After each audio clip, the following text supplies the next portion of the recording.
The air in the sterile chamber hummed with an unnatural silence, broken only by the rhythmic whisper of life support from the imposing figure at its center.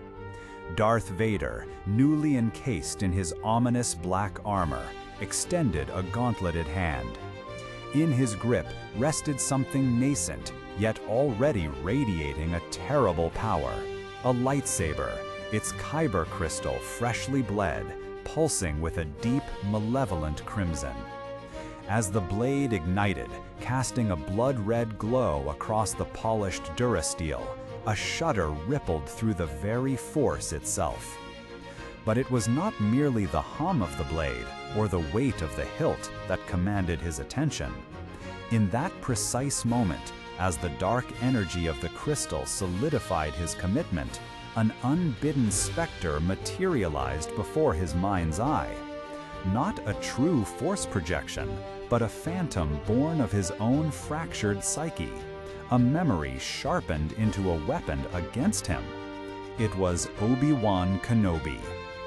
The vision stood serene yet potent, its blue-white translucence stark against the crimson backdrop. There was no anger on the ethereal face, only profound sadness and a piercing disappointment that cut deeper than any physical blade.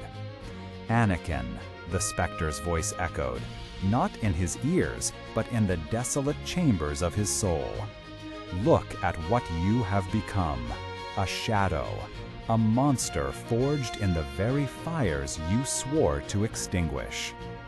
Vader's mechanical breathing intensified, a harsh rasp in the silence. Rage, a familiar companion, flared within him. He was no longer Anakin.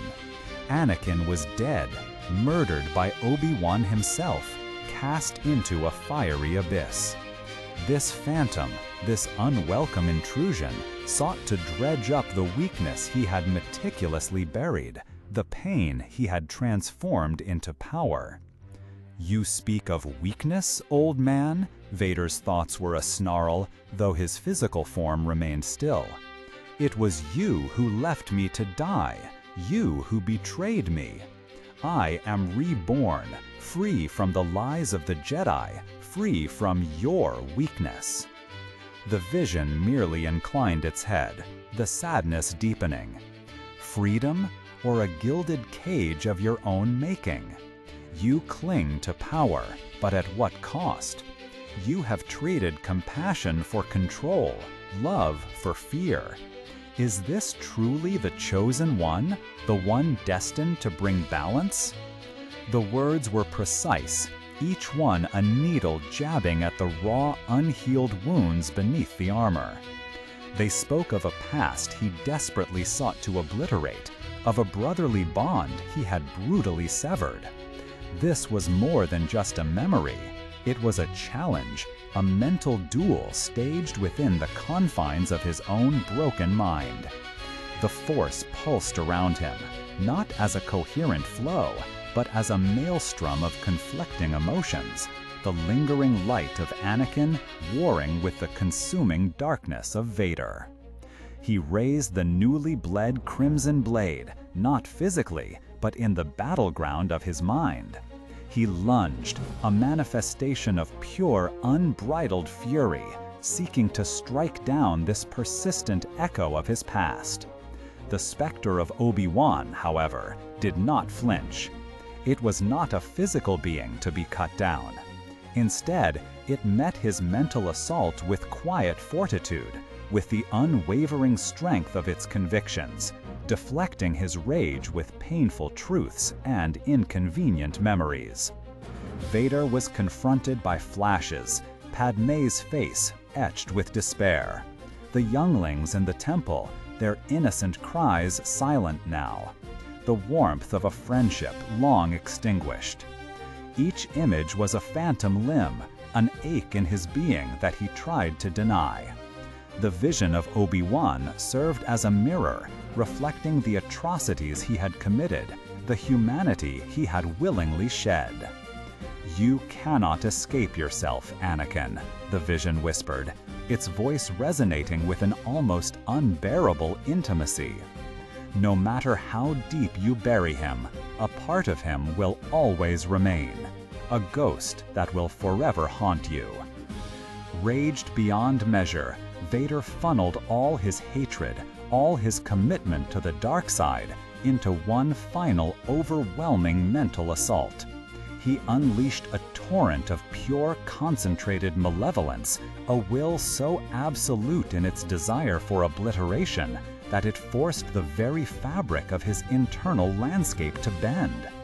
He roared, a silent psychic scream that echoed the agony of his transformation. This was not just about destroying a vision, it was about destroying the possibility of Anakin Skywalker ever returning. With a final shattering surge of dark power, the translucent form of Obi-Wan Kenobi shimmered, fractured, and then exploded into 1,000 shimmering motes of light, dissolving into nothingness within the void of Vader's mind. The chamber was silent once more, save for the rhythmic rasp of his breath and the steady hum of the crimson blade in his hand. The battle was over. The vision was gone. He had, in a sense, killed Obi-Wan again, this time within the very core of his being. And yet, the victory felt hollow. There was no elation, only a profound, cold emptiness. He had banished the specter, shattered the illusion, and further cemented his commitment to the dark side.